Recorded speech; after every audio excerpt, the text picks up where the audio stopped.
Muy buenos días a todas y a todos ustedes. A nombre de la Fundación Mexicana para la Salud y de Tómatelo a Pecho, nos da mucho gusto tener esta reunión hoy con ustedes. Además de tener un grupo de lujo, teniendo a la doctora Nol y a la doctora Cintia, a Cintia Villarreal Garza, quien siempre ha trabajado ambas con nosotros en proyectos de esta naturaleza. Hoy tengo el gusto de presentarlas a las dos para ver los resultados de la comisión, ¿no? Entonces voy a arrancar presentando primero a la doctora Nol, eh, y haré la presentación de ambas de inicio y veremos ambas presentaciones para después pasar una sesión de preguntas y respuestas que coordinará el maestro Héctor Arreola. Así que comienzo presentando a la doctora Nol, quien es una destacada economista con un doctorado de la Universidad de Harvard, reconocida por su investigación específicamente en materia de salud global, sistemas sanitarios y economía de la salud. El trabajo de la doctora Nol se enfoca en reducir las desigualdades en países de ingresos bajos y medios, especialmente en América Latina. Es autora de más de 345 publicaciones y ha participado en cientos de conferencias, tanto como defensora de pacientes y como investigadora también en materia de salud.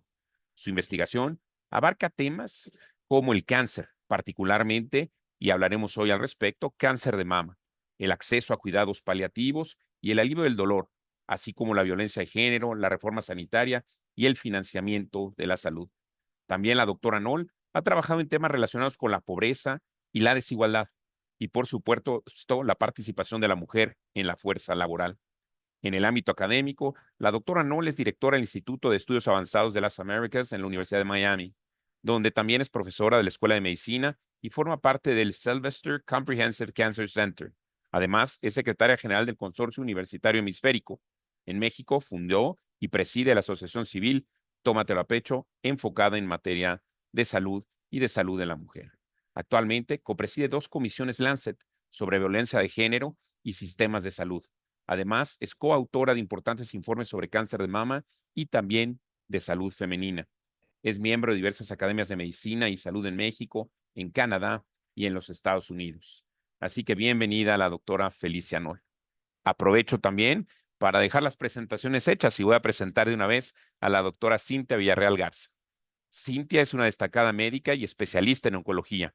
Estudió medicina en el TEC de Monterrey y se especializó en medicina interna y oncología médica en el Instituto Nacional de Ciencias Médicas y Nutrición Salvador Subirán. Además, la doctora Villarreal obtuvo una maestría y doctorado en ciencias médicas por la UNAM y completó una subespecialidad en cáncer de mama en el Sunnybrook Odette Cancer Center, vinculado a la Universidad de Toronto. Actualmente dirige la área de oncología del Centro de Cáncer de Mama en el TEC Salud y es profesora e investigadora en el TEC de Monterrey. Fundó y lidera el programa Joven y Fuerte, enfocado en la atención de mujeres jóvenes con cáncer de mama, y es cofundadora de la Asociación Médicos Investigadores en la Lucha cáncer, contra el Cáncer de Mama. Ha publicado más de 150 artículos científicos y es miembro del Sistema Nacional de Investigadores. Entre sus reconocimientos se encuentra el International Women Who Conquer Cancer Mentorship Award de 2022 y el Premio Miguel Alemán Valdés en Salud y el Premio Mujer Tech en Salud. Recientemente fue reconocida por Forbes como una de las 100 mujeres más influyentes y poderosas de México. Así que sean bienvenidas ambas mujeres, ambas exitosas investigadoras y profesionistas en materia de salud.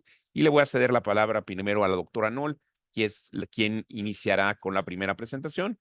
Después, como dije, pasaremos a la presentación de la doctora Cintia Villarreal y le pasaré la palabra al final al maestro Héctor Arreola para coordinar la sesión de preguntas y respuestas.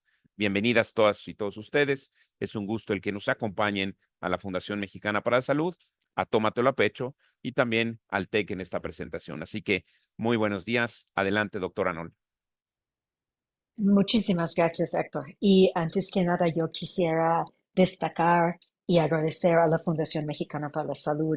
Hice la cuenta, ya son más de 30 años que llevo en este edificio tan bonito, viendo este árbol tan importante que señala lo que es la evidencia para mejorar la salud y el sistema de salud de México, institución pues reconocida en México, pero también a nivel regional e internacional, y por supuesto tu apoyo en el Consejo de Tómatelo a Pecho y al frente de esta gran fundación. Em, Me da muchísimo gusto que a través de FunSalud hemos podido unir una red de universidades y sobre todo entiendo y creo que tenemos un grupo de estudiantes de todas las diferentes especialidades de la salud y los que estudian en otros temas y con interés en la salud y sobre todo la salud de la mujer. Así que muy, muy agradecida y por supuesto al Sylvester Comprehensive Cancer Center y la Universidad de Miami. Con eso paso a la presentación y solo, no antes, mencionar que estamos celebrando en estos días el Día Internacional de Cáncer de Mama, además del mes de cáncer de mama. Lo que vamos a presentar hoy juntas, yo y Cintia, son algunos de los resultados de la investigación de una gran comisión de la revista Lancet sobre cáncer de mama, presidido por la doctora Charlotte Coles, y cómo esta investigación en que ambas tuvimos la oportunidad de participar ha permeado nuestra investigación y trabajo en México pensando para adelante. En mi caso, voy a hablar de la identificación y cuantificación de los costos, llamamos ocultos del cáncer de mama, como un primer paso para aliviar el sufrimiento. La presentación tiene 4 partes. Primero, una breve introducción a esta gran comisión Lancet sobre cáncer de mama. Después, platicamos un poquito sobre cáncer de mama como un reto para la salud en México y a nivel global. Algunas lecciones que hemos logrado tomar del cáncer de mama sobre el fortalecimiento de los sistemas de salud y vamos a de ahí enfocarnos un poco en la etapa de sobrevida o lo que en inglés llamamos survivorship, una travesía y el sufrimiento. Primero, esta comisión Lancet de cáncer de mama, repito, cuya chair o presidenta es la doctora Charlotte Coles, una increíble, excelente líder en este campo y de esta comisión. Estamos todos muy agradecidos. Ahí está el código QR que pueden utilizar para bajar el reporte que se publicó oficialmente en abril de este año, así que es de muy recién publicación y gratuitamente disponible en la página de la Lancet, como es el caso de todas las comisiones que la Lancet hace a nivel global. Esta comisión incluye, además de Charlotte, 30 comisionados, de los cuales, incluyendo a mí misma, 5 hemos vivido el cáncer de mama, representando a todos lo que son los diferentes continentes del mundo prácticamente, con 40 colaboradores, 8 investigadores de inicios de su vida profesional y 4 personas que nos ayudaron muchísimo a administrar y hacer realidad esta comisión y estamos todos muy agradecidos con todos ellos. ¿Por qué una comisión de cáncer de mama de The Lancet? Porque hay mucho escrito sobre cáncer de mama, sí, y además hay muchas comisiones. Pero hay 3 razones muy importantes. Uno, porque estamos muy lejos de lograr resolver adecuadamente o solucionar, en comillas, el cáncer de mama como prioridad para la salud de todos los países del mundo. Segundo, la necesidad de instigar un cambio para los grandes problemas que enfrenta a raíz de cáncer de mama y a escala global lo que es la salud. Y tercero, porque pensamos que tenemos el potencial de marcar una gran diferencia trabajando juntos para lograr no solo darles la evidencia, o sea, informar o concientizar, que es el punto de este mes, sino también empoderar sobre el tema de cáncer de mama a los responsables de la formulación de políticas públicas, los profesionistas de la salud y también a los que vivimos esta enfermedad, los pacientes, sus familiares y también el público en general. ¿Qué se hizo con esta comisión? Pues 2, yo creo que aspectos muy importantes. Uno, mostrar a través de los hallazgos de muchos meses, años de investigación, que hay una inequidad muy importante en el progreso a nivel mundial. Y segundo, que hay una serie de costos, llamamos ocultos, que no habíamos tomado en cuenta, o sea, los costos de no actuar, que son mucho más altos poco reconocidos a nivel mundial, a nivel México, a nivel de los países. Hay 6 áreas en que se concentra el informe y donde se concentran también las recomendaciones: en la prevención, en el trato personalizado de la enfermedad, en el cáncer de mama metastásico, un aspecto muy importante, en la detección precoz a nivel mundial por parte de los sistemas de salud más coordinados, el cómo identificar y medir los costos ocultos, que yo les voy a compartir, y algo que es poco común en las comisiones y en la investigación per se, muy importante, se habló mucho de cómo mejorar la comunicación sobre este gran reto para la salud, sobre todo de las mujeres. Bueno, ya entramos en materia. ¿Qué estamos aprendiendo desde la comisión? ¿Cómo estamos construyendo una serie de hallazgos, recomendaciones para países como México? Entonces, en primer lugar, el cáncer de mama es una de las principales causas de muerte y discapacidad a nivel mundial, tanto entre mujeres de 15 a 49 como 50 a 69 años. A nivel global es la tercera o cuarta causa. A nivel de nuestra región de América Latina y el Caribe, la primera o la tercera para las mujeres con de más edad. Y en nuestro México, la tercera causa entre todos. Esos son datos de 2019. Obviamente un cambio cuando nos tocó el COVID, pero esos son, digamos, los datos que más reflejan, yo creo que la situación que estamos viviendo actualmente en 2024. A través del tiempo, hemos visto una concentración de la mortalidad en el cáncer de mama. Nuevamente, esas son mujeres jóvenes, 15 a 49 años. La situación para las mujeres jóvenes es algo que está preocupando a muchos de los líderes en este campo sobre este tema de cáncer de mama. Y ahí vemos el porqué entre 90, y esos son datos de 2021 que incluyen el COVID. Sin el COVID sería en 2021 una de las principales, si no la principal causa para estas mujeres a nivel de nuestra región de América Latina y subiendo en cuanto al ranking de las diferentes causas. Creo que avanzó uno de más. O que la conexión está fallando. Ok. No, la conexión está fallando. Perdón, ya está, perfecto.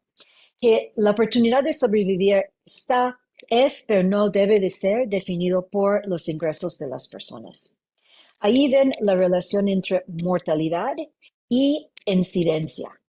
Y los países alineados, perdón por el inglés, desde los de bajos ingresos hasta los de ingresos altos. Pero la parte importantísima acá es platicar de las muertes potencialmente evitables cuando hablamos de cáncer de mama.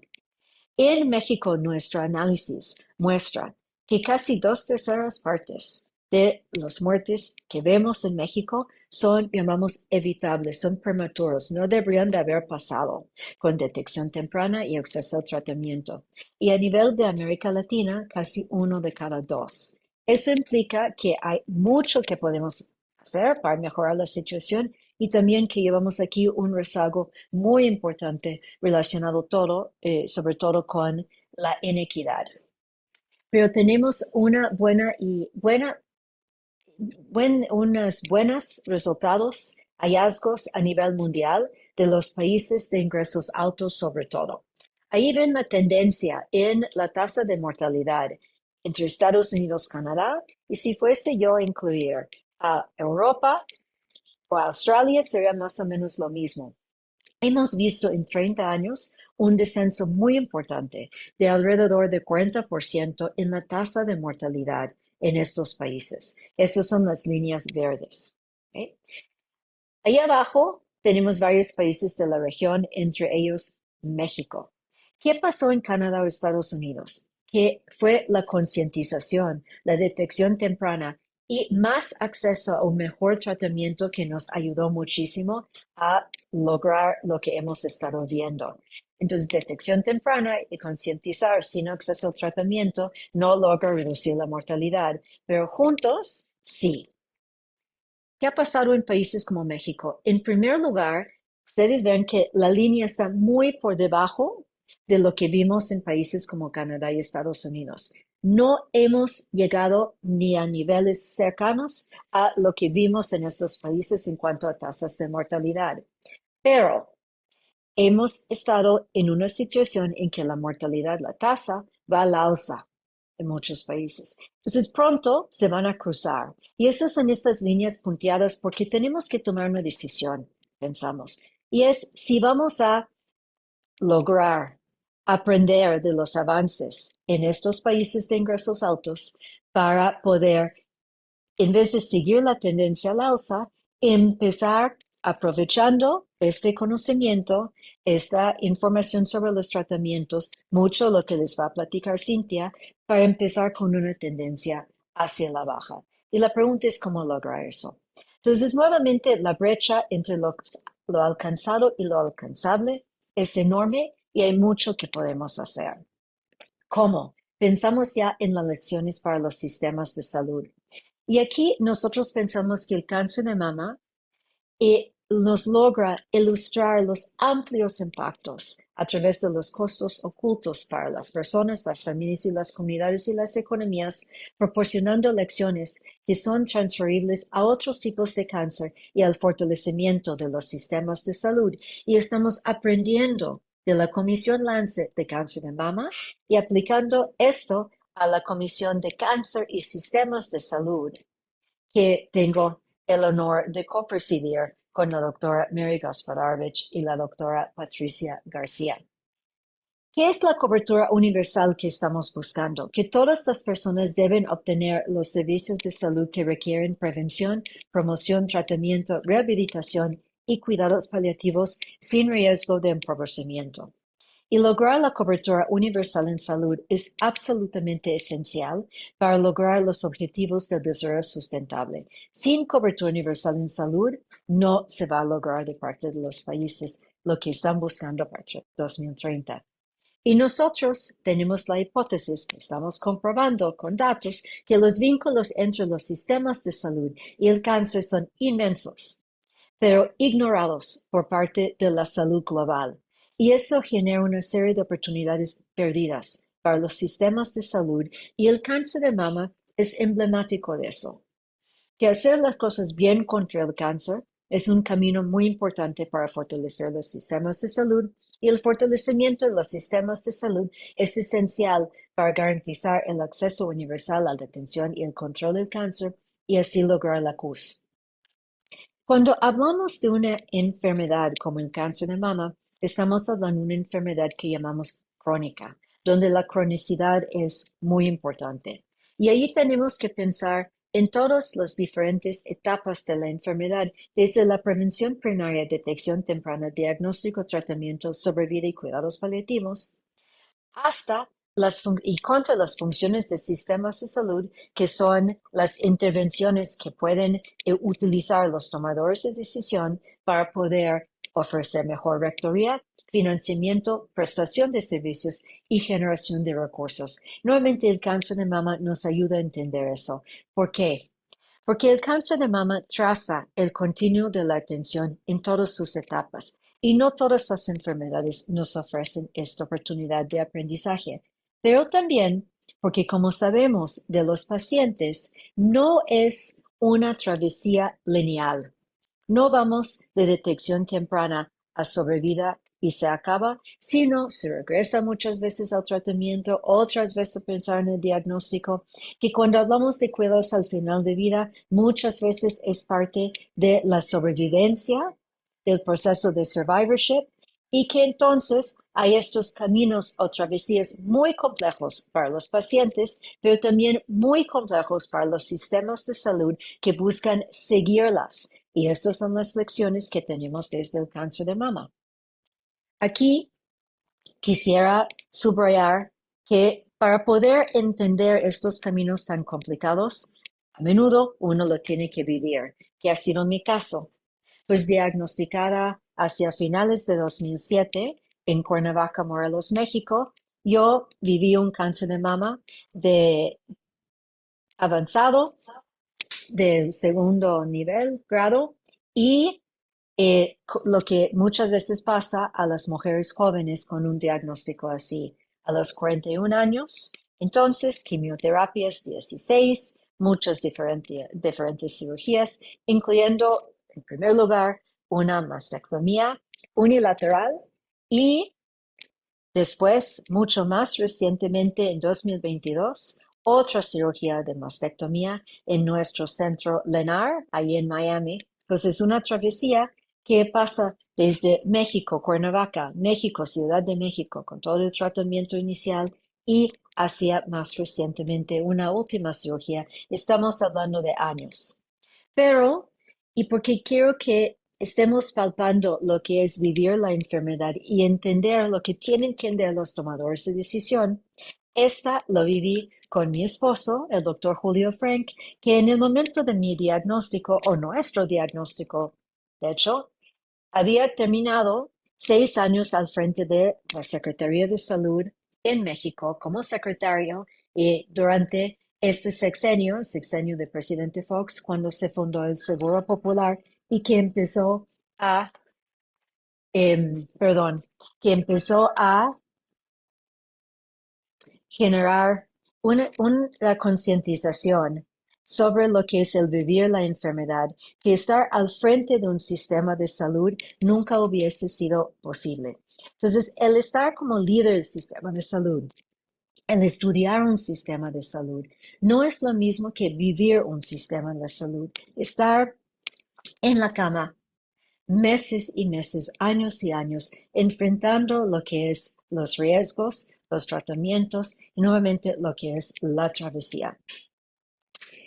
Para poder fundar lo que es Tómatelo a pecho y seguir con toda la investigación que también contribuimos a la Comisión Lancet de Cáncer de Mama, tuvimos que caminar muchos de los hospitales de México y hablar con muchos de los pacientes. Y solo traigo aquí para ustedes un caso, el caso de Juanita, que conocimos en Morelos, México, con un cáncer de mama metastásico avanzado. Pero lo que quiero subrayar aquí es que cuando la conocí, tenía un tumor del tamaño de casi una toronja de un lado. Y ella había pasado por el primer nivel de atención con muchos diferentes pasos y en ningún momento habían en primer nivel de atención podido hacer un diagnóstico o preguntar sobre lo que es el cáncer de mama. Eso nos ayudó a entender desde su historia la falla que es la falla en la detección temprana, la falla en el primer nivel de atención y como es el caso de Juanita, hemos ido juntando casos en México y a nivel mundial para poder entender cómo es la travesía de los y las pacientes. Entonces, eso nos ayuda para pensar en cómo fortalecer los sistemas de salud, pero para la Comisión Lancet de Cáncer de Mama, decidimos indagar a profundidad sobre la sobrevida, el survivorship y el sufrimiento.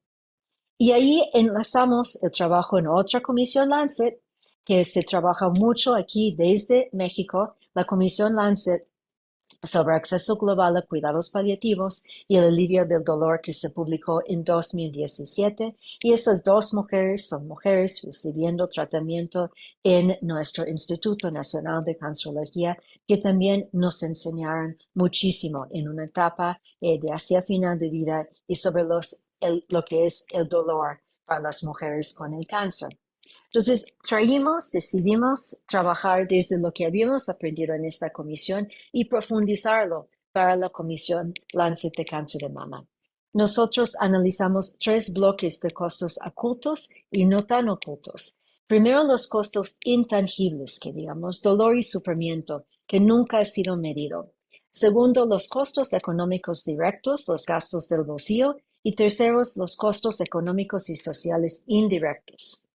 Por ejemplo, por el cuidado, el tiempo que uno invierte, paciente y cuidador, que implica pérdidas de ingresos. Todo eso está en esta comisión y también lo seguimos trabajando en la comisión sobre cáncer, sistemas de salud. Pero lo que quiero para finalizar la presentación es entrar a profundidad sobre lo que aprendimos sobre los costos relacionados con dolor y sufrimiento. La carga de sufrimiento. El alivio del sufrimiento es primordial para los pacientes, sus cuidadores y sus seres queridos. Sin embargo, El sufrimiento ha sido casi completamente ausente de las métricas de salud a nivel mundial debido a que estas métricas se enfocan sobre todo en mortalidad y morbilidad prematura. Y el sufrimiento ha sido por lo mismo no valorado o subvalorado. Y por lo tanto es fundamental incluir más evidencia sobre el valor para los pacientes de aliviar el sufrimiento y así mejorar los paquetes de atención y hacer mejor el trabajo de identificar lo que es prioritario para los sistemas de salud. Sin hacer eso, a intervenciones que ayudarían a los pacientes con el sufrimiento, nunca habrá protección financiera o aseguramiento. Cuando contamos el número de días y pacientes con carga de lo que llamamos sufrimiento grave en salud, que requieren cuidados paliativos y que sufren, encontramos lo siguiente para el cáncer de mama. Cuando hablamos de los fallecidos, 120 millones de días por año, no fallecidos, otros más de 500,000 de días al año y aproximadamente 2/3 de estos días de sufrimiento que normalmente no reciben tratamiento e intervenciones son prevenibles y que mucho se concentra en particular en los ingresos bajos y medios bajos en el cáncer de mama cuando estamos hablando del sufrimiento por el cáncer. Pero estos son los días. No nos habla muy bien de lo que enfrentan los pacientes. Y por eso hicimos una encuesta en línea, trabajamos con 14 expertos, grupos focales y entrevistas estructurados uno a uno.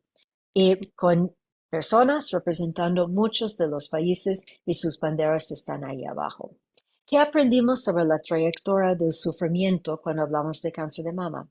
Que las pacientes en todas las etapas experimentan sufrimiento grave a lo largo de su viaje con el cáncer de mama, desde el comienzo con el diagnóstico y a lo largo de todo el proceso de atención. Y si bien el sufrimiento está presente en todas las etapas, es particularmente agudo en la enfermedad metastásica.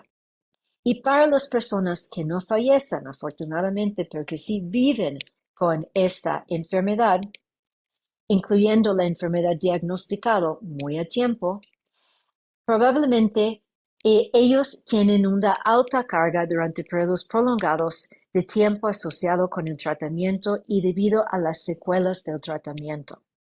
Entonces, indagamos mucho más sobre esta parte, que es cuáles pudieran ser el sufrimiento y entonces las intervenciones que no estamos ofreciendo sobre el sufrimiento en estas etapas y relacionados con las secuelas del tratamiento, o sea, el proceso de sobrevida.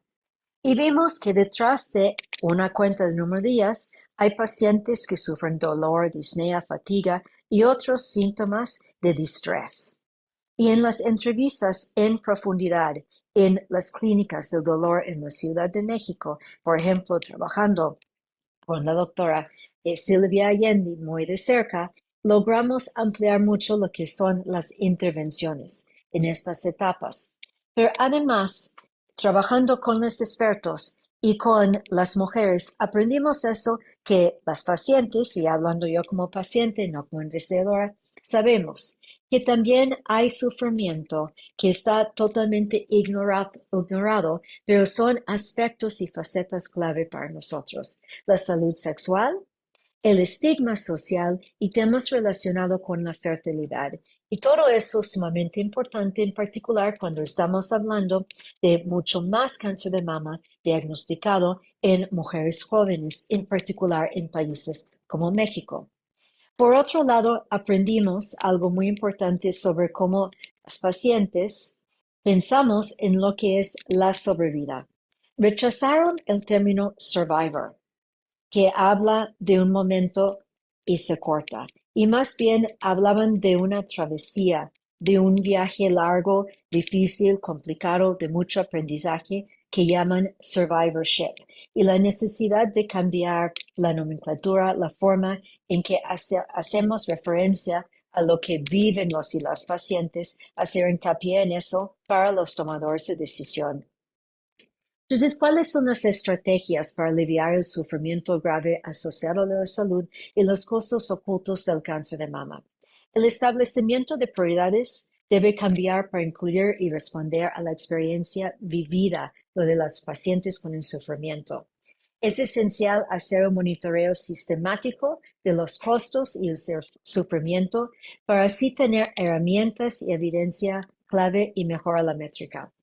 Que los datos sobre el sufrimiento de todos los y las pacientes y cuidadores son muy escasos, en particular y también el cáncer de mama.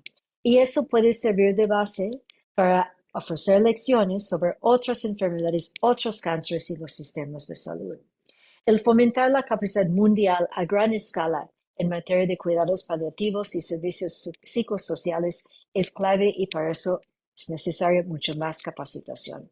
Y los sistemas sanitarios deben reconocer y priorizar los cuidados que mejoran la vida para aliviar el sufrimiento para todos los pacientes y en todo momento de su vida con la enfermedad. Y termino con ese foto que habla de lo que ha sido mi travesía, pero también de los momentos de gran esperanza. Y citamos a Helen Keller: la esperanza ve lo invisible, siente lo intangible y logra lo imposible. Allí estamos, yo y nuestra hija Marianita, que en aquel momento tenía 4 años, después de yo haber tenido septicemia, algo que casi me tomó la vida en mi última toma de quimioterapia. Y a pesar de este gran susto que vivimos, una semana después estamos de viaje en Canadá y en un jardín de mariposas. Y resulta que su mamá, calva, todavía bastante débil, pero con este sombrero color turquesa, atraía muchas mariposas y atraía a ella y una sonrisa tan importante. Y cuando estamos trabajando en temas tan difíciles con poblaciones de tanta necesidad, siempre yo busco reconocer esto y pensar que la esperanza siempre haya. Muchas gracias. Y paso la palabra a ti, Cintia. Muchísimas gracias, Felicia. Gracias por la plática. Aparte, por lo lindo de compartir algo en tu rol de investigadora, pero también como mujer que vivió el proceso. Así que de doble riqueza el ejercicio. Muchísimas gracias y gracias por compartir un tema tan personal. Así que gracias. Y no me cabe duda que entender cada vez más la navegación de las pacientes y los pacientes es fundamental. Y creo que en eso la doctora Noll nos dio ahora un ejemplo de ello y de los retos que hay también en el proceso de la navegación. Así que muchísimas gracias a la doctora Noll y damos paso a la presentación de la doctora Cintia Villarreal Garza. Así que bienvenida, Cintia, un gusto para todos nosotros contar contigo, siempre por tu capacidad y tu profesionalismo. Así que adelante.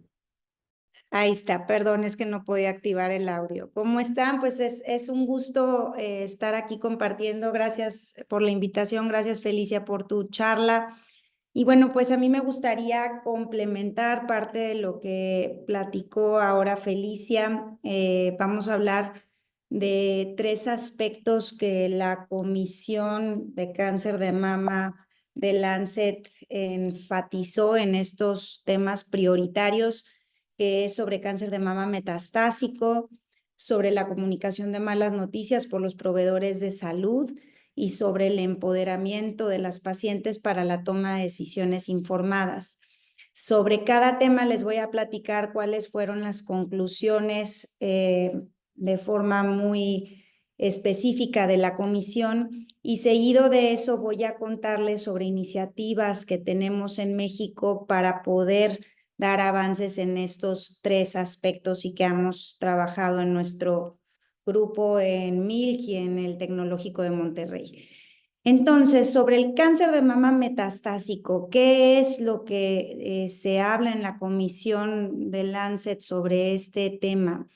Y bueno, algo que sabemos, y lo mencionaba Felicia anteriormente, es que las pacientes con cáncer de mama metastásico suelen sentirse abandonadas, aisladas, solas, y algunas no reciben el cuidado adecuado, ya sea en la parte del tratamiento médico o en la parte del soporte integral que requieren estas pacientes con las muchas necesidades que viven a través de todo el trayecto de esta enfermedad además de ellas, sus familiares y cuidadores.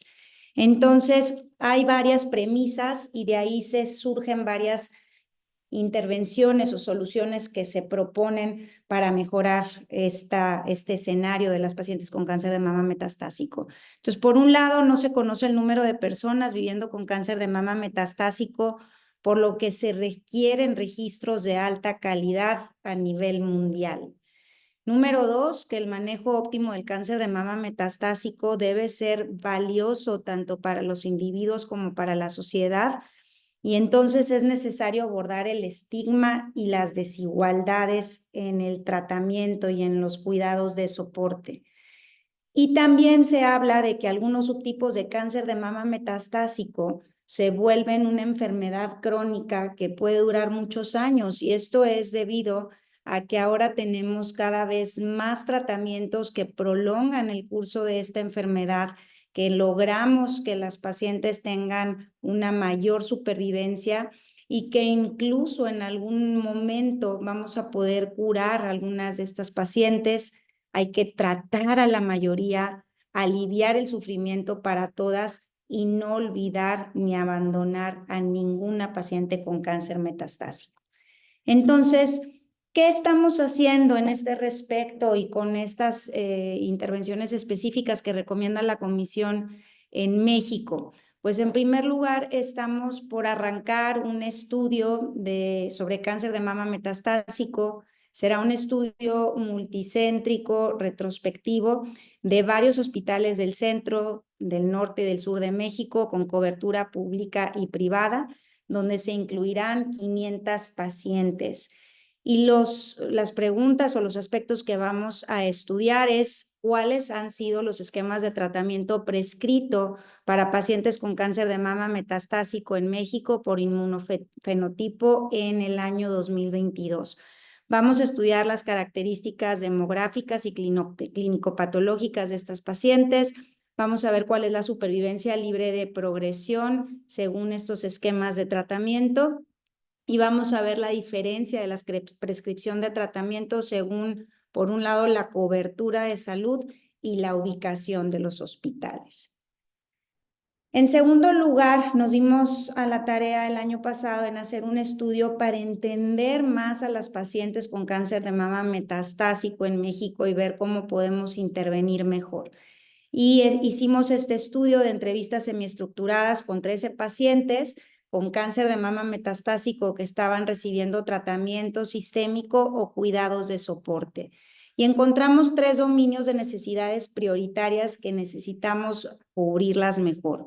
Por un lado, las pacientes necesitan más información con explicaciones claras y comprensibles sobre su enfermedad y pronóstico, y necesitan provisión empática de malas noticias. Y en un momento voy a contarles más sobre este aspecto de la comunicación y qué estamos haciendo al respecto.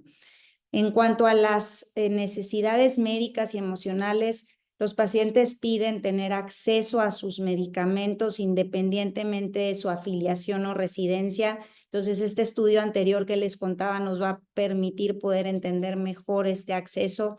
Y bueno, Felicia habló de forma muy importante de esta cobertura universal que se requiere implementar para nuestras pacientes. El apoyo psicológico, ellas piden este apoyo inmediatamente después de ser diagnosticadas con enfermedad metastásica debido pues a toda esta carga emocional a la que se enfrentan y esta dificultad pues que es tan pesada en el momento de dar este diagnóstico y en el trayecto de la enfermedad. Entonces hay que brindar este apoyo psicológico. Y piden también apoyo en la navegación de la vida diaria, con asistencia financiera para gastos médicos, apoyo con transporte, ayuda con tareas del hogar y cuidados de los hijos. Y quiero mencionar el trabajo que ha hecho particularmente la doctora Janine Chavarri en cuanto a este aspecto particular de la navegación, donde ella ha demostrado que con una navegación que ayuda a franquear barreras, este tipo de aspectos pueden mejorar y hacer la trayectoria menos difícil, diría yo, para las pacientes. Otro aspecto muy importante que se habla durante la comisión es que tenemos que visualizar esta enfermedad para quitar estigma, para saber que existe, para saber que tenemos pacientes, que las queremos tratar, que queremos que vivan más, que tengan acceso. Entonces, ha habido grandes iniciativas desde varios lugares para visualizar más el cáncer de mama metastásico, y me gustaría comentarles que hay una iniciativa muy importante que lidera Sabrina. Es una paciente con cáncer metastásico que es tratada aquí en Monterrey. Ella tiene la iniciativa llamada Más Vida Menos Rosa, y ella junto con su esposo Alejandro montaron un documental que habla sobre el cáncer de mama metastásico, donde nos incluye a varios expertos para hablar sobre este tema y le pone voz a esta enfermedad. El documental se está estrenando en varios lugares en Latinoamérica y va a estar disponible pronto para que sea de acceso a todos. Segundo punto muy importante que aborda la comisión es sobre la comunicación de las malas noticias por los proveedores de salud. Y esto es muy importante porque la comunicación ayuda a mejorar la adherencia al tratamiento, la calidad de vida, y tiene un potencial impacto en la supervivencia. Entonces, el statement es que 100% de los profesionales de salud en todos los países debemos recibir entrenamiento en habilidades de comunicación. Cualquier proveedor, esta es una herramienta muy poderosa, muy importante con nuestros pacientes, pero particularmente cuando tratamos pacientes oncológicos, esto es primordial para favorecer también esta comunicación entre proveedor y médico y facilitar las decisiones compartidas. Y bueno, hacen puntualmente algunas recomendaciones en relación a esto, que es pues tener una comunicación centrada en la persona de manera empática, adaptada culturalmente, considerar la alfabetización de cada paciente y otras posibles barreras, enfocar los valores y las preferencias de información de cada paciente. Esto es muy importante, no todas las pacientes requieren el mismo mensaje, la misma información, entonces tenemos que preguntar cómo es la forma que las pacientes quieren ir teniendo esta información de manera que ellas lo puedan procesar de forma menos difícil, explicar los objetivos del tratamiento, explicar pronóstico y noticias serias.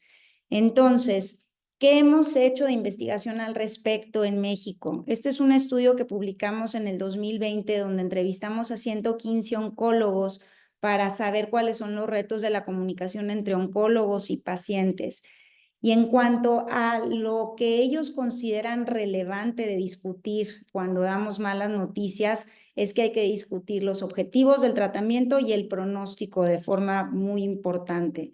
Pero ¿qué les resulta muy difícil de discutir? En primer lugar, los cuidados al final de la vida y también sobre los objetivos del tratamiento. ¿Cuáles son los retos que los oncólogos enfrentan cuando dan malas noticias? El principal es cómo ser honesto, pero al mismo tiempo manteniendo la esperanza. Y lo otro es cómo manejar estas emociones tan difíciles de nuestras pacientes cuando tienen este diagnóstico. Estos son los principales retos. Entonces, ante todo esto, nos dimos a la tarea de desarrollar un modelo de comunicación con varios pasos que integra varios modelos ya existentes y donde le damos una guía al oncólogo para poder tener más herramientas para que sea más fácil dar toda esta información que para nosotros como profesionales de la salud también es muy pesado dar, y necesitamos precisamente esto que dice la comisión, entrenamiento. Entonces es un modelo de 8 pasos donde mucho del modelo se basa en saber cuáles son las preferencias de información de la paciente, de decirle cómo quieres la información, quieres información muy detallada, no tan detallada, quieres números, quieres generalidades, quieres la información completa ahorita o la vamos manejando poco a poco, y donde damos información también para que la paciente se lleve a casa. Desarrollamos material educativo, incluyendo un video que está dentro del modelo como algo que se provee a la paciente para que pueda esto repasarlo en casa y poder pues tener más herramientas para poder establecer decisiones. Y en función de eso estamos llevando actualmente un estudio clínico multicéntrico prospectivo en pacientes con cáncer de mama metastásico, candidatas a empezar una primera o segunda línea de tratamiento, donde precisamente los oncólogos utilizan esta guía de 8 pasos para poder dar estas comunicaciones. El objetivo principal es evaluar si el modelo de comunicación aumenta el conocimiento de las pacientes sobre la enfermedad que tienen y sobre la naturaleza no curativa de la enfermedad, y valorar además la percepción de utilizar este modelo en cuanto a conocer su pronóstico. Estamos midiendo el nivel de distrés y los niveles de incertidumbre. El estudio está dividido en 2 fases, que es el grupo control, donde vimos cuál era la percepción de la paciente sin modelo. Luego entrenamos a los oncólogos y ahora estamos en este último paso, que ahora es ver cuál es esta percepción de las pacientes al haber implementado el modelo de comunicación. Y aquí les presento los resultados del primer grupo. ¿Qué pasa en pacientes donde no se había integrado este modelo de educación?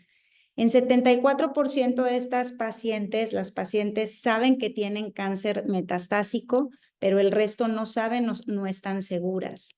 Aunque el 74% saben que la enfermedad está en otros órganos, el 50% nada más saben que se trata de una enfermedad que no es curable, mientras la otra mitad piensa que es curable o no está segura. El 68% de las pacientes tienen claro que el tratamiento busca incrementar el tiempo y la calidad de vida, y el 32% tienen conceptualizado que el tratamiento va a curar el cáncer. Otro concepto es que el 60% de las pacientes tienen claro que el tratamiento es indefinido, que no hay una fecha establecida de término en el tratamiento de cáncer de mama metastásico, pero el resto todavía no lo conoce bien, el 30% no está segura cómo es su tratamiento. Las pacientes dijeron que cuando tienen información sobre su pronóstico, es más fácil tomar decisiones sobre su tratamiento, prepararse para el futuro y mantener la esperanza. Y el 56% de las pacientes tuvieron niveles moderados o altos de incertidumbre sobre la enfermedad, pero esta incertidumbre se asoció con no haber discutido la información pronóstica con su doctor. Entonces, el tener información, el saber sobre su pronóstico a las pacientes les da menos incertidumbre y les ayuda más a tomar decisiones y a mejorar y preparar el futuro. Entonces, ahorita estamos en la segunda parte del estudio, donde cuando terminemos evaluaremos estas diferencias entre pacientes donde no se incorporó un modelo estandarizado de dar malas noticias versus cuando se estandarizó. Y también vamos a evaluar la percepción del médico. Yo les cuento que en particular, una vez que establecí una forma estructurada de dar estas noticias, de nuevo, que es muy pesado también como para nosotros como profesionales de la salud, al menos nos crea menos ansiedad de saber que vamos a hacerlo de forma ordenada, de saber que vamos a estar preguntando durante toda esta conversación cómo está recibiendo la paciente la información, qué tanta información quiere tener. Eso realmente nos ayuda a tenerlo más bajo control. Entonces, esto también lo vamos a medir. Y el tercer punto que marca la comisión de forma muy importante, que yo les quiero presentar, es sobre el empoderamiento de pacientes para la decisión de tomas informadas. Las pacientes se tienen que colocar en medio de toda esta comunicación y poderlas empoderar para la toma de decisiones informadas sobre su cuidado. Y esto es clave para que puedan tomar el control sobre los aspectos de su vida, porque al final el cáncer toca todos los aspectos de la vida. Entonces, muchas pacientes describen el cáncer de mama como una situación que les quita poder debido a barreras individuales y sistémicas que deben ser abordadas. Y de lo que dice la comisión y establece es que necesitamos alfabetizar en general y en salud a nuestras pacientes con cáncer de mama. De nuevo viene la atención psicológica de parte de todas estas emociones, el estigma y miedo, las barreras de aceptación del tratamiento. También hablamos sobre las barreras de acceso, los gastos de bolsillo, que esto se centró mucho Felicia en su plática, las limitaciones en la infraestructura, en los especialistas, y que se necesitan modelos médicos que puedan proveer de un cuidado más personalizado. Entonces, ¿qué estamos haciendo de nuestra parte para mejorar este empoderamiento de las pacientes?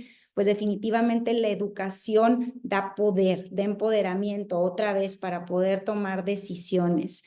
Entonces, nosotros nos hemos dado la tarea de entender cómo están educadas nuestras pacientes y luego hacer intervenciones.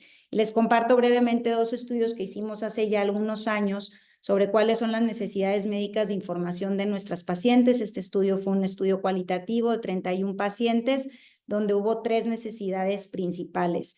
Necesitan más información, quieren información escrita y electrónica sobre temas relacionados a la enfermedad y quieren información para llevarse a casa. De nuevo, aquí sale la comunicación con sus proveedores con una forma más empática de dar noticias y otra vez la atención psicológica. Fíjense cómo esta atención psicológica sale reiterativamente dentro de estas necesidades. Un segundo estudio, evaluamos 310 pacientes de una forma cuantitativa para saber si necesitaban más información y de estas 310 pacientes de todas las edades, todas manifestaron que requerían más información. De nuevo, necesitan información ya sea impresa o en línea. Y una forma que también nos dimos cuenta es que las pacientes, particularmente jóvenes, la parte de utilizar tablets, smartphones, utilizan mucho las redes sociales, puede ser una forma importante para dar esta información. Entonces, de ahí hemos hecho varias intervenciones y este es un folleto que desarrollamos hace 3 años, donde la paciente llena con su médico la información sobre su cáncer. Y esto se lo lleva a casa y se queda con mucho más conocimiento, porque cuando damos noticias, además es tanta la información que muchas veces no se queda por ser mucha, por estar en shock. Con esto se lo pueden llevar y repasar ellas con sus familiares. Entonces aquí contestan ellas en qué etapa están, cuáles son los receptores que hacen crecer su cáncer y cuáles son las opciones de tratamiento y cuál es para ella lo que requiere. Por ejemplo, ¿debo recibir tratamiento anti-HER2? Sí, porque mi cáncer es HER2 positivo, o no. ¿Debo tomar tratamiento antihormonal? Sí, porque mi cáncer se alimenta de receptores de estrógeno, progesterona, o no. Entonces, esto lo llena el paciente con su médico durante la consulta.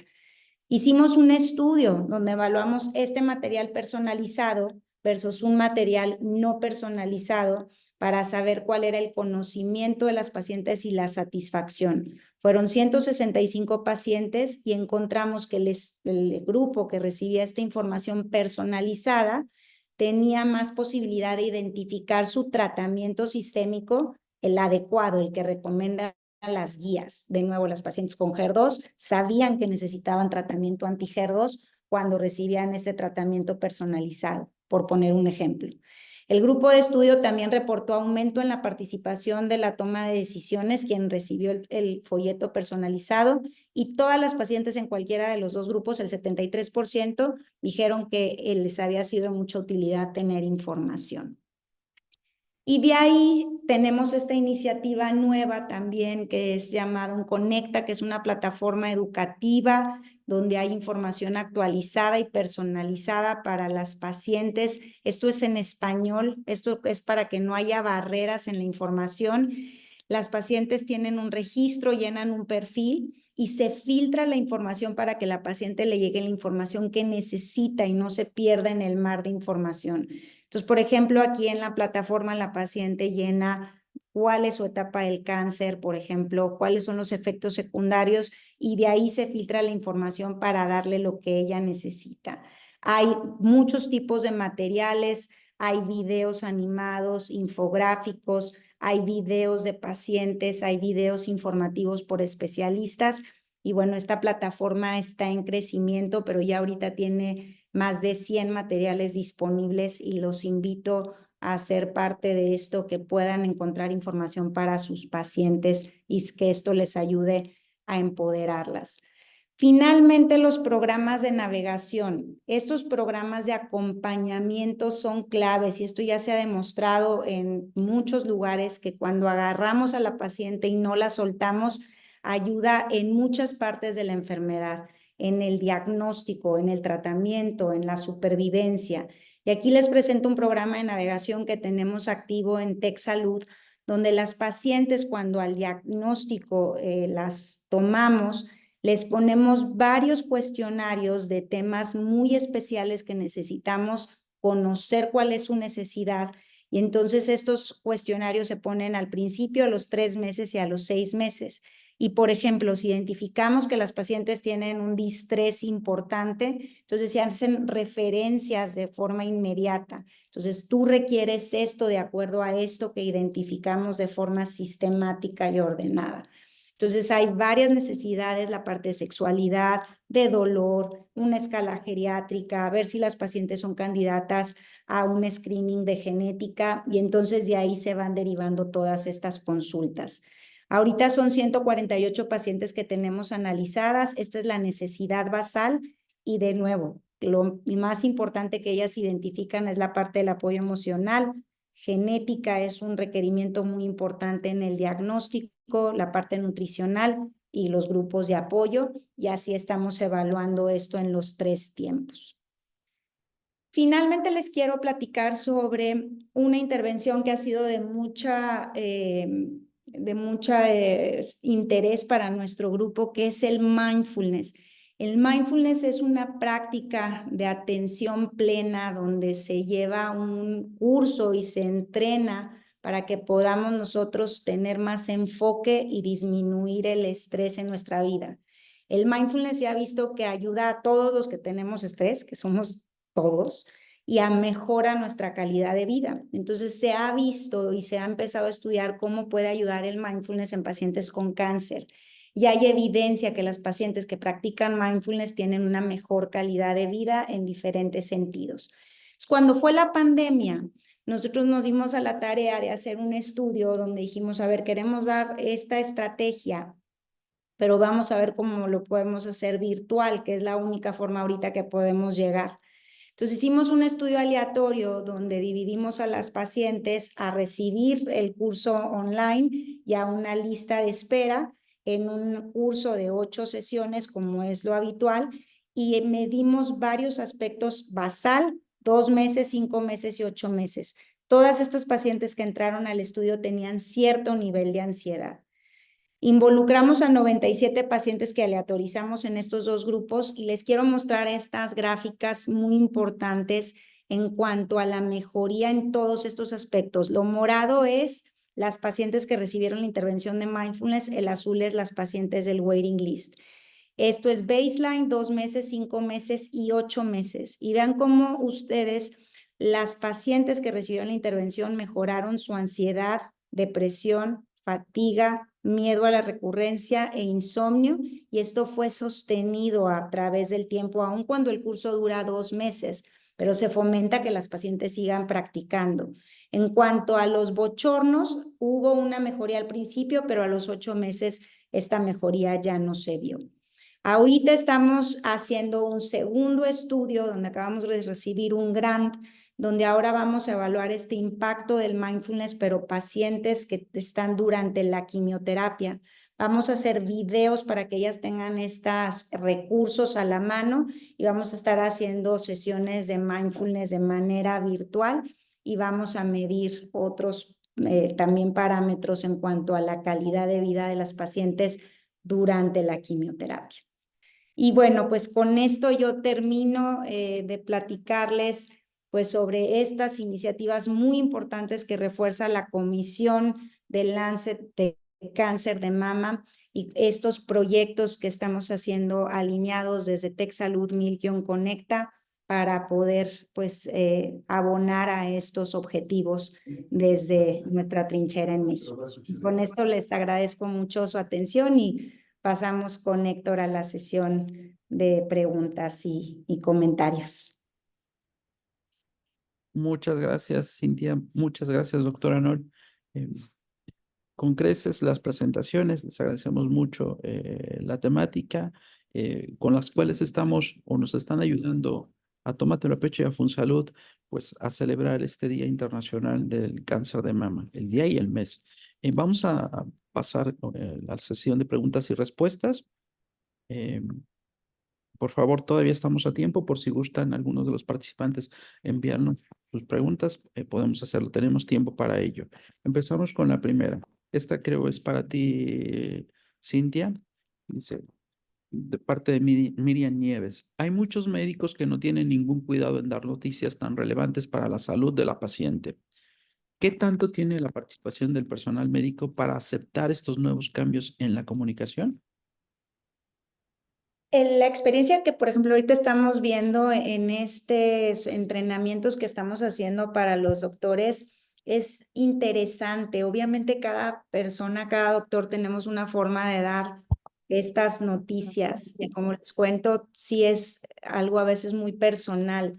Además, en muchos sentidos, nosotros no nos entrenaron para esto. Afortunadamente, esto está mucho más incorporado en el entrenamiento de ahora con los pues nuevos generaciones, pero incluso a mi generación esto no era una práctica habitual y creemos que hay muchas áreas de oportunidad para eso.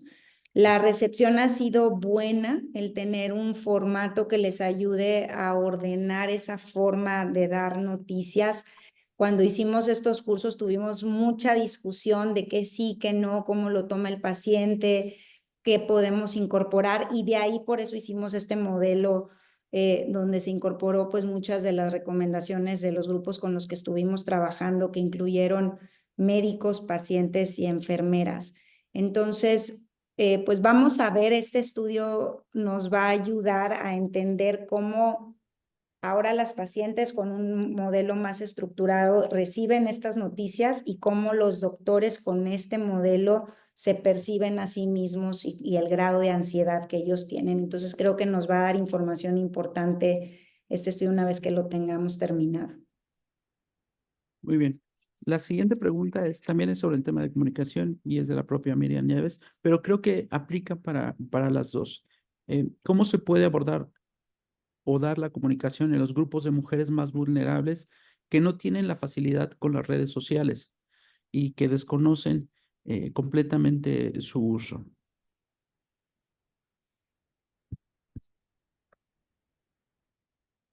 Yo creo que o sea, al final la comunicación y la educación se complementan, ¿no?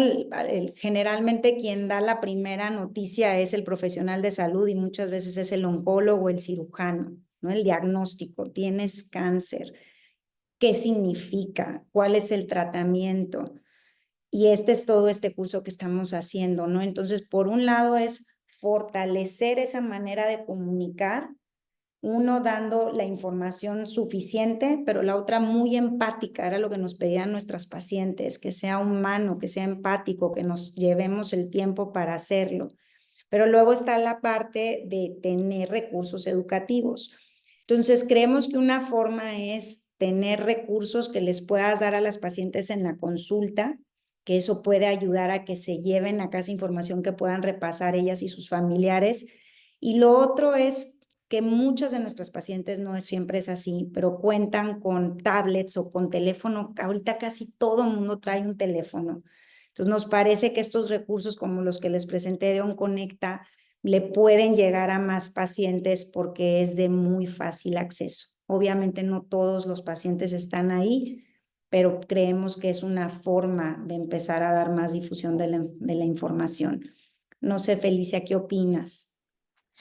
Totalmente de acuerdo. Y agrego, yo creo que depende si estamos hablando de pacientes con necesidades ya diagnosticadas, con necesidades sobre su tratamiento, o si es sobre la parte también de la detección temprana y conocer la enfermedad. Porque nosotros llevamos tiempo pensando que a nivel de la comunidad hay espacios donde se juntan las mujeres y donde podemos ofrecerles información que no requieren necesariamente incluso tener la capacidad de leer y escribir.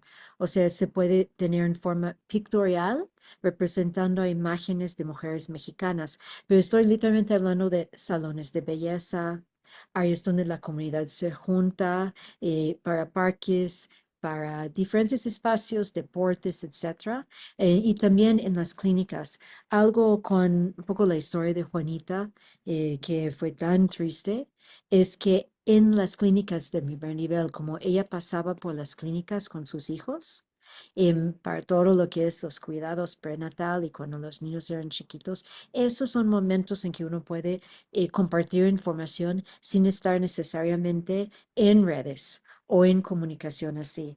Y claramente eso es más sobre la parte de conocer la enfermedad y no tanto sobre la parte clínica, pero también creo que estas posibilidades de navegación, de tener con quién hablar, otras personas que han vivido esto, tener esos espacios de convivir también ayudan.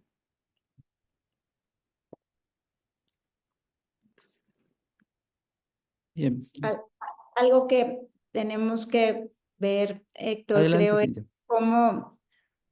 cómo fortalecemos lo que estamos haciendo entre nosotros mismos y cómo duplicar esfuerzos.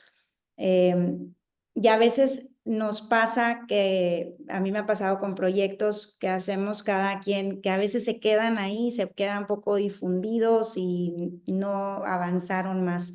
Y creo que tenemos que entender entre nosotros cuáles son nuestras fortalezas, nuestros proyectos, las iniciativas. Y una vez que identifiquemos que esto puede ser más difundido, entonces agarrar ese proyecto y entre todos fortalecerlo para no duplicar esfuerzos y pues cada quien obviamente tenemos una expertise particular y creo que hay grandes cosas que se pueden hacer en México y Latinoamérica con Tómatelo a Pecho, con Fusalud, con Milk Tecnológico, nutrición, INCAN. Yo creo que ahí creo que nos falta un poquito integrarnos para ver cómo trabajamos en un bien común desde todos estos brazos que cada uno hacemos. Muy bien, gracias. La siguiente pregunta, un poco difícil. ¿Cuál es su perspectiva del actual gobierno en México? ¿Qué está haciendo para abatir esta mortalidad por cáncer de mama que nos presentó Felicia? Yo prefiero dejarle esa respuesta a Felicia, que sabe más que yo sobre sistema y política. Yo me voy en la parte muy clínica, la verdad. Bueno, hay que creo que es que estamos en el mismo lugar, entonces tenemos que intercambiar manejo de la tecnología para que no interfiere. Yo creo que estamos ante una gran oportunidad de poder tener a México al frente de lo que es la salud de la mujer.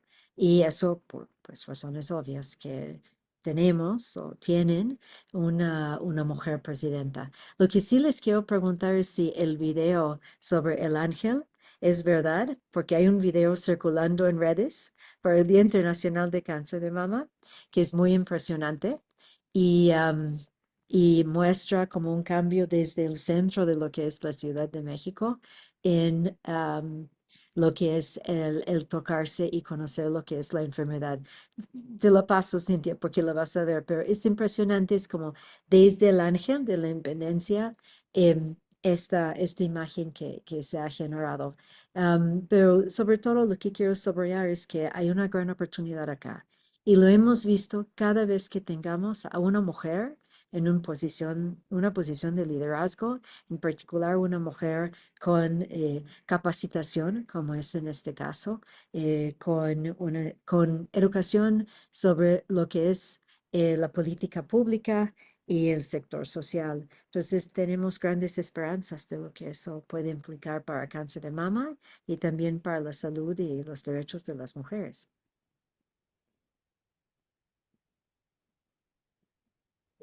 Gracias, Felicia. Hay una pregunta directa para ti, Cintia. ¿De qué manera se integran las pacientes al programa de navegadoras y en qué partes del país está vigente este programa actualmente? Hay varias instituciones que tienen estos programas de navegación ya integrados.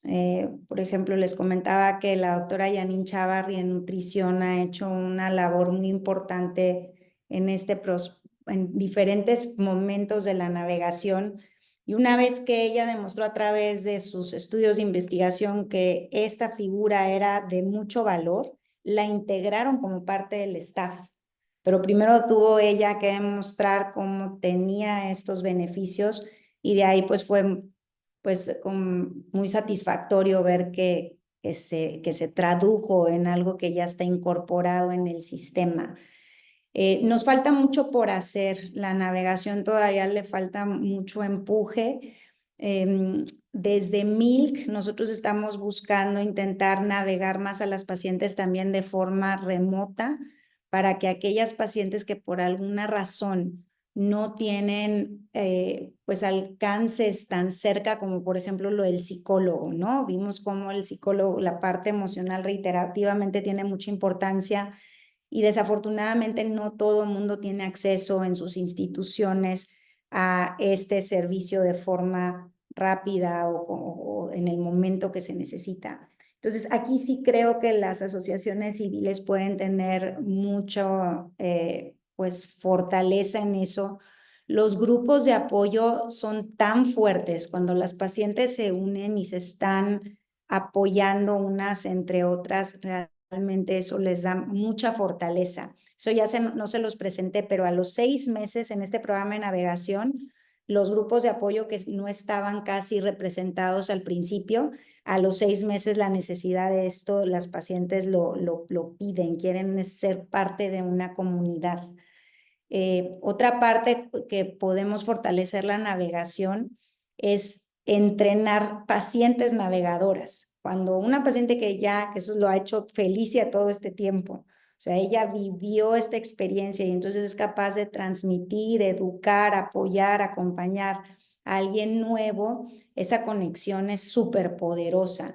Sin embargo, no todo mundo puede ser navegador. Estas pacientes requieren un entrenamiento especial que también en Milk empezamos a trabajar sobre esto, pero nos quedamos ahí un poquito atorados porque muchas pacientes en un inicio se apuntaron para ser navegadoras, pero una vez que se entrenaron y luego que se hicieron esta selección también la parte emocional, se quedaron poquitas. Entonces, es algo que tiene todavía que estudiarse y fortalecerse, pero creo que sí tenemos nosotros que visualizar más que la navegación ayuda. Acaba de surgir una iniciativa de toda la parte de navegación apoyada por la OMS, de la OMS, donde habla de esta importancia. Entonces yo creo que a partir de ahí podemos todavía tener más herramientas para poderla difundir.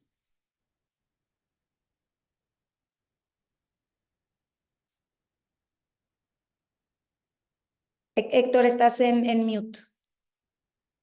Voy a agrupar algunas de las preguntas porque están relacionadas para no consumir tanto tiempo. Primero, nos están preguntando si la Comisión Lancet incluye algún protocolo o información para los familiares de los pacientes con cáncer de mama. Y ponen el ejemplo específico del apoyo en el caso de las pacientes de la tercera edad que no pueden leer y escribir. Entonces, es tanto para Felicia como para ti, Cintia. ¿Quieres empezar, Felicia? ¿Empiezo yo?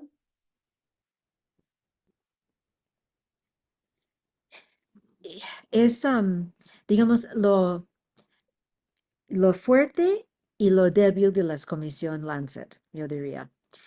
Con una comisión Lancet lo que logramos es tener una plataforma a nivel mundial para la necesidad de lograr tratar y reducir la carga de una enfermedad. Y tenemos la posibilidad de publicar ideas sobre políticas públicas que normalmente no puedes hacer como investigadora o investigadora cuando publicamos, digamos, un estudio en una forma más tradicional. Pero lo débil es que tampoco tienen un espacio donde se habla directamente con los y las pacientes. Y yo creo que eso es lo importante de lo que, Cintia, tú estabas señalando hace un momento, es cómo logramos o no traducir ese tipo de evidencia en una serie de intervenciones para los y las pacientes y para la sociedad, para las mujeres, para los que hacemos abogacía.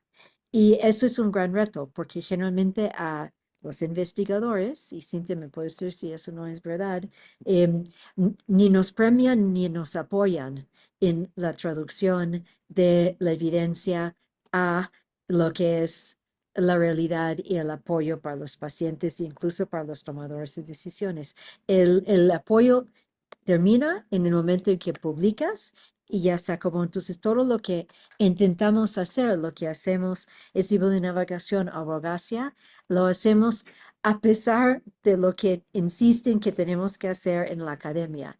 Y yo creo que eso es algo en que podemos insistir muchísimo, porque el agregar a un documento como una comisión Lancet una serie de intervenciones muy prácticas, guías, es algo que se puede hacer, pero necesitamos tener los incentivos para hacerlo. Lo que sí puedo decir es, por ejemplo, lo que hace Milk es muy poco común, es muy especial, es muy importante, porque no todas las personas que sirven a las pacientes, como es el caso de Cintia, lo traducen en acciones por parte de una ONG, la sociedad civil. Todo es extra que ella hace después de terminar su larga jornada clínica y como individuo todo es extra. Cintia. Me gusta mucho lo que dices y, por ejemplo, creo que en caso de la comisión y de otros esfuerzos, creo que a veces nos podemos quedar en las propuestas y en esos statements que son muy fuertes y nos permiten identificar cuáles son los lugares donde tenemos que tomar acción y hacer intervenciones, pero quizá luego sí falta este complemento de decir qué se está haciendo, quién lo está haciendo, cómo colaboramos, como lo decía hace ratito, para no duplicar esfuerzos.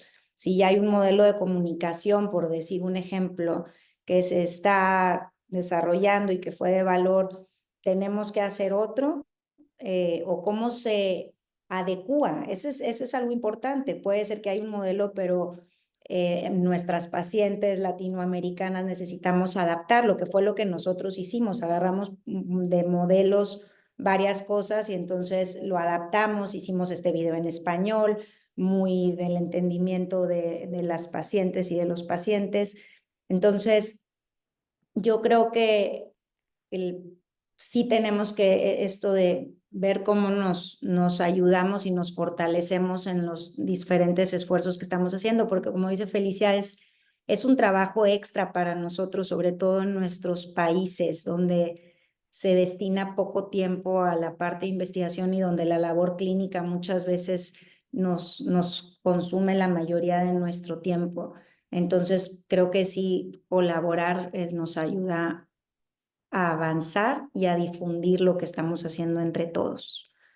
Déjame agregar algo que tú no puedes decir, que uno de estos premios que al principio mencionó Héctor Valle es porque hay otra cosa que tú haces y que tenemos que hacer y que cuesta tiempo, y es la parte de mentoría, de mentorship, ¿no?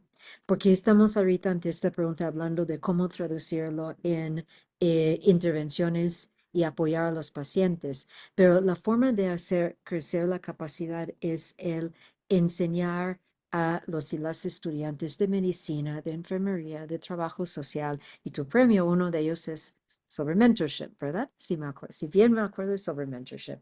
Y esa es una parte súper importante. Es una de las razones por las cuales queríamos hacer hoy, esta semana, este esfuerzo, este webinario, buscando hablar a las diferentes instituciones que entrenan, que capacitan y que generan lo que son los médicos, las médicas, los enfermeros a futuro.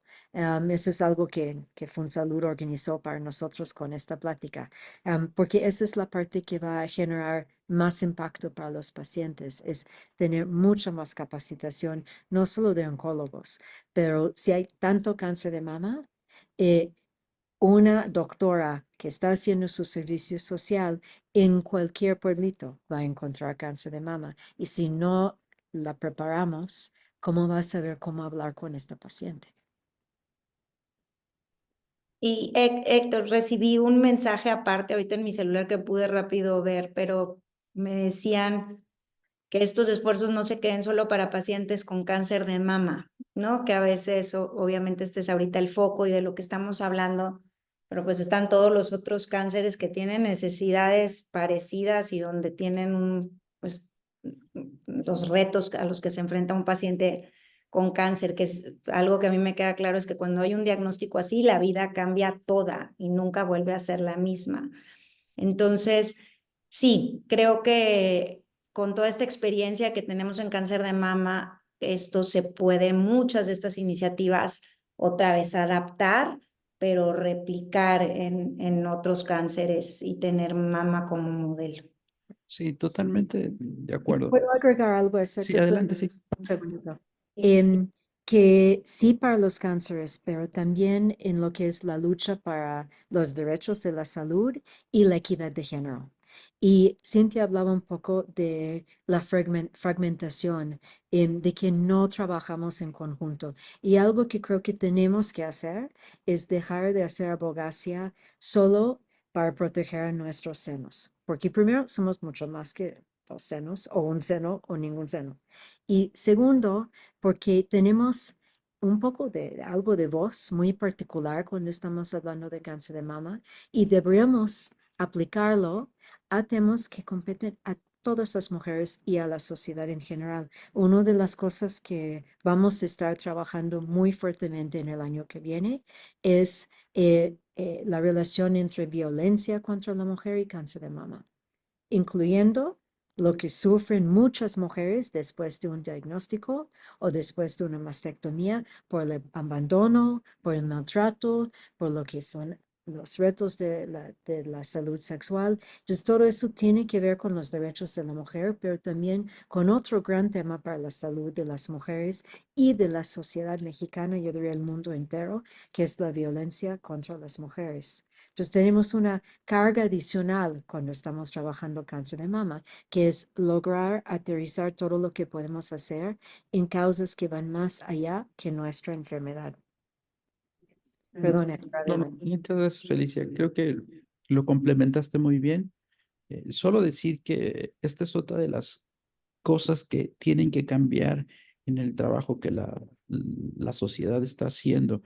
Me refiero a la sociedad en conjunto, no solamente la sociedad civil, sino desde los pacientes, la academia, las autoridades, el, el ya no pensar en trabajar en silos. Normalmente nosotros decíamos que lo que hacíamos en cáncer de mama servía para impactar a otros cánceres. Yo creo que tenemos que cambiar esta perspectiva, un poco lo mencionaste. Tenemos que trabajar ya no de manera fragmentada, sino que estamos haciéndolo para el bien de todos, no solamente para las pacientes con cáncer de mama, sino nos sirve para todos los tipos de cáncer. Y pues es parte de lo que tú estás haciendo en la otra comisión que presides, Felicia, la comisión Lancet sobre cáncer de mama y sistemas de salud. Pero seguimos con nuestras preguntas. Estamos ya casi en el tiempo y no quiero dejar irlas. Nos comentan también, y como ejemplo a lo que estaban mencionando en la pregunta anterior, creo que el tema sobre la evidencia y la generación de políticas públicas cae muy bien sobre este comentario. ¿Cómo podemos integrar la medicina tradicional y las perspectivas interculturales en los sistemas de salud para mejorar el tratamiento y la atención del cáncer de mama en las comunidades rurales e indígenas? Creo que este es otro ejemplo de lo que la comisión puede abordar, pero que después queda como una ruta a seguir a futuro. Creo que Felicia también puede contestar mejor que yo.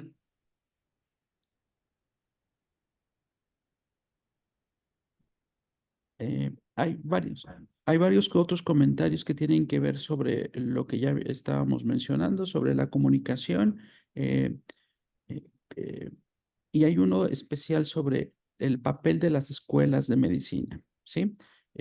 Sí, desde las escuelas de medicina tiene que venir esta formación para dar noticias, para saber dar noticias, y segundo, un poco para que ellos también sean como estos instructores, que pueden generar la información y la comunicación a los demás grupos, para el paciente, para las familias y para todo aquello que lo requiera. Creo que esto es así. No sé si se nos escape algo sobre el papel que tienen las escuelas de medicina, si quieras complementar, Felicia o Cintia. El dar, como médicos en general, las pacientes o los pacientes no vienen la mayoría de las veces para dar buenas noticias. Muchas de las veces en los diagnósticos son muy pesados. Mi mamá me dice algo que me resuena mucho, me dice, ¿qué enfermedad es bonita? ¿No? El cáncer es algo catastrófico, pero otras enfermedades crónicas también tienen muchos retos. Entonces, sí, me parece que desde el principio en la escuela, en las escuelas de medicina tenemos que incorporar estas formas de educar y pues ser muy empáticos, porque yo es algo que sí intento permear mucho entre las personas con las que trabajamos, que el paciente tiene su circunstancia y mucha angustia. Entonces, aunque a veces tengamos mucho trabajo y que se nos haga pesado, tenemos que ponernos en el lugar de ese paciente y poder pues estar para ellos, ¿no? Y dar la información, y la educación nos va a ayudar mucho a complementarlo. Entonces sí debe de venir desde lo más chiquito que podamos incorporarlo en nuestra práctica. Y agrego eso que para la parte de cuidados paliativos, eso ha sido muy importante. Y una de las recomendaciones más fuertes a nivel mundial es que cualquier persona que trabaja en el sector salud debería tener capacitación, perdón, de cómo dar noticias difíciles, incluyendo las personas que trabajan en los aspectos más espirituales.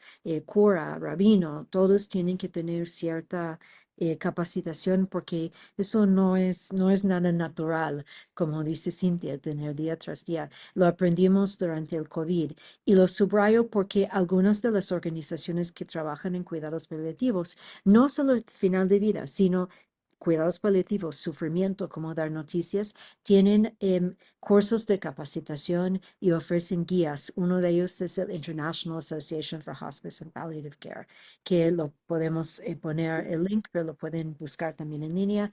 IAHPC.org es uno de ellos, son varios. Y solo aprovecho que estaba ahorita checando un poco las preguntas que están llegando, y algunos creo que son pacientes con cáncer metastásico y queriendo contactarte y formar parte del programa, Cintia. Y no sé, vamos a tener este webinario en línea, empujándolo por Tómatelo a Pecho, por FunSalud, por el TEC seguramente, pero en la parte clínica solo puedo pedir que Cintia ayuda, porque es tu campo. Claro, con mucho gusto. Ahí parte de lo que hacemos en MIL, que es ese acompañamiento de pacientes que no tenemos cerquita.